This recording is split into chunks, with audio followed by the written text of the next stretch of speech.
poème du vénéré Cheikh Ahmadou Bamba, Minal Mukhlisina Bika, c'est l'acrostiche de ce propos.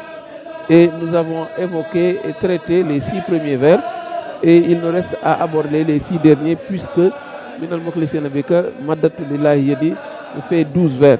12 vers en référence à la 12e nuit, qui est la nuit de la naissance du vénéré prophète Mohammed, paix et salut sur lui. Et nous l'avons déjà dit la dernière fois. Donc, il faut dire que ces 6 premiers vers sont marqués par le fait que le Cheikh termine par évoquer cet amour très fort qu'il a pour le vénéré prophète Mohammed, paix et salut sur lui, et qui est perceptible par rapport à la louange qu'il fait et l'énumération des nombreux bienfaits et qui lui échoit grâce à ce prophète, paix et salut sur lui. Il faut dire également que les 6 vers qui suivent sont marqués par une profonde unité. Il y a une unité profonde parmi ces 6 vers, puisque c'est le dévoilement du charisme de l'auteur. C'est également un cheikh qui est très laudatif envers son maître, c'est juste, mais il y a aussi le fait qu'il énumère, qu'il est protégé, hautement protégé de toutes ces tares qui gangrènent la marche du musulman, qui émoussent son ardeur et qui sont une entrave réelle.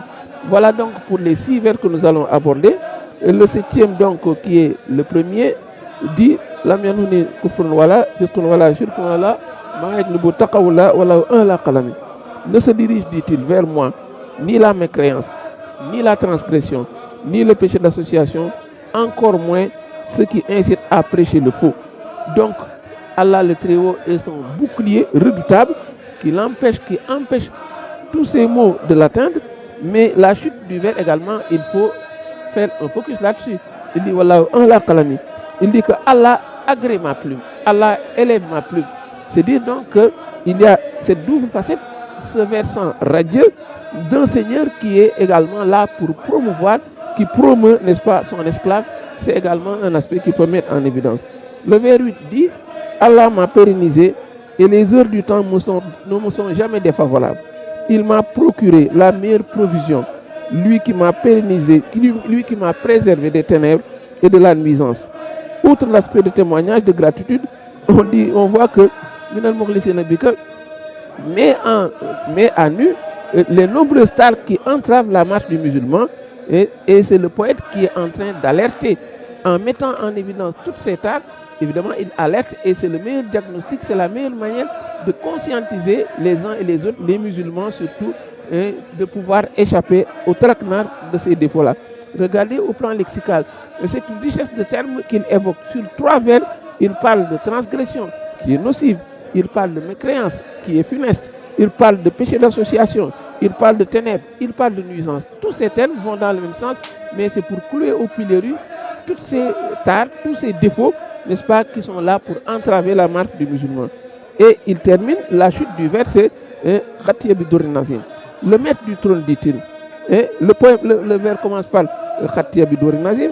Le maître, dit-il, du trône élevé a rehaussé mes écrits par des propos aussi resplendissants qu'une pierre précieuse. Il m'est parvenu un secret immense émanant de la tablette et de la plume. Et la plume, on fait référence bien sûr à l'Allahul Mahfouz, la tablette bien gardée, qui est le lieu où sont consignés tous les décrets de notre Seigneur. Et dit-il, le poème donc finalement migre vers l'évocation d'un fait et la place de choix. C'est la place de choix que ces écrits ont dans la vie du vénéré Cheikh Ahmadou Bamba. Et il montre que c'est d'abord une arme redoutable, c'est vrai, mais c'est également un moyen de propulser l'individu jusqu'à ce qu'il atteigne l'enceinte scellée d'Allah. Et c'est pourquoi il ajoute, n'est-ce pas, il ajoute déjà, c'est un signe manifeste de sa carrure spirituelle que nous allons voir, parce que quand il parle de ses écrits, et il en parle en termes aussi élogieux, mais en termes aussi riches, ça veut dire que le fait qu'il ait des écritures de ce genre révèle évidemment la carrure de ce cher.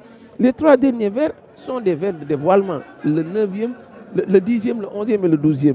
Et il dévoile quoi? La carrure spirituelle du vénéré Cheikh Ahmadou Bamba. Il dit Najaytu Rabbi Sinin. Je me suis entretenu, dit-il, avec mon Seigneur des années durant. Il m'a accordé la meilleure part et m'a préservé de manifester de la plainte et ce qui la provoque. Propos très fort quand il dit je me suis entretenu avec Dieu, mais c'est un Seigneur, c'est un propos, dit-il, qui est renforcé par des années durant. Ça n'est pas un seul instant, mais des années durant, dit-il, je me suis entretenu avec cela, est révélateur de sa carrure spirituelle. Au vers 11, il ajoute, le noble Allah a agréé ma transaction pour une contrepartie pérenne. Et il m'a accordé ce que je sollicite dans le domaine du savoir, avant d'ajouter, savoir immense, engrangé, mais sans l'intervenir, n'est-ce pas, d'un quelqu'un facilitateur pédagogique.